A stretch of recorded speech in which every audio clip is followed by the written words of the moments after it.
I think another one for me was this like relative lines. Like if you notice, you'll see that I have relative line numbers. And you might be like, BG, why do you do that? Why do you do relative line numbers? Well, it's because I use them to jump around.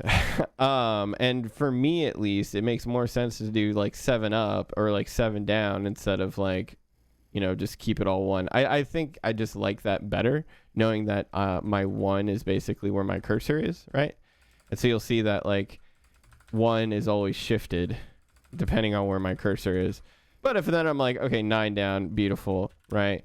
And it keeps the context simple. Even though I'm on line 17, right? Technically, I can go down 13, and now I'm on line 30. So that's like another one I think I really focused on. Also, like using HJKL. That's probably a big one. I use that pretty much everywhere I can now too. But yeah.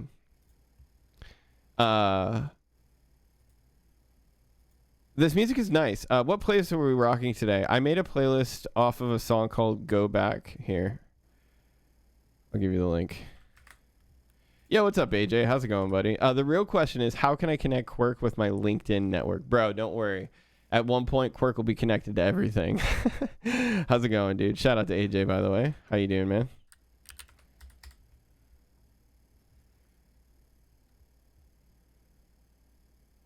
Curly braces were a game changer for me when moving. Yeah, that's another one. Yeah, absolutely. Like doing curly braces as you're moving through the code, or like shift brackets, basically. It helps you move really quickly. This is obviously another Vim motion that I probably use a lot. Yeah. Okay, cool. So while NeoVim is still building, and we've talked a little bit about all of the Vorpal stuff, let's get back into the Quark stuff, because I have to deploy all of production today. Beautiful, love to see it. Thanks, man. Great. Have a good stream this morning. Had a good stream this morning. Did some Lambda app runner development using the same container image. Nice. Interesting. Yeah. Oh yeah, we are. Yeah. Got to switch some my OS guys from Pop OS to Nix OS. Pop OS pretty good. Not gonna lie. See you later. All right, yo, Mastered. If you want to, dude, be sure to join the Discord. What is your Discord? We have a lot of people in there who use Nix, and if you have any questions about Nix or anything like that, or if you need any help setting up your Nix OS machine, like let us know.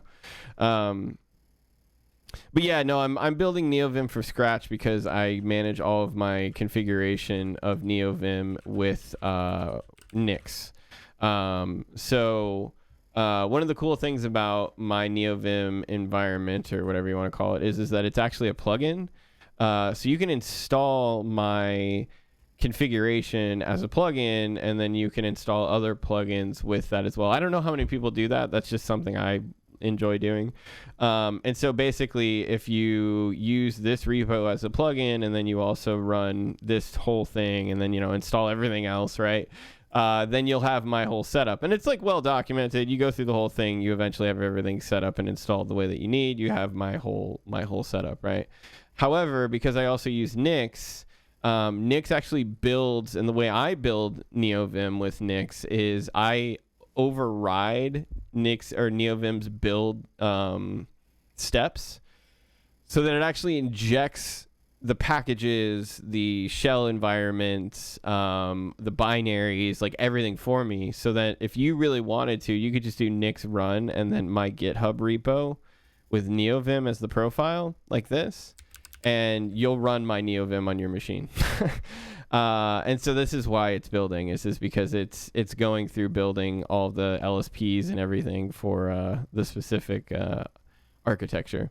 And then you can also set it up with like Nix's system packages, or with Home Manager if you wanted. Yeah. I have definitely copied way too much from your setup for NeoVim. Really? Do you like that? Cool. Hell yeah. Well, maybe I need to do an article on that. Maybe that's another blog post I need to do an article on. I personally really like it because now my NeoVim updates outside of my my environment, right? So if I did everything in my dot files, then that means that not only does my editor break, my environment breaks.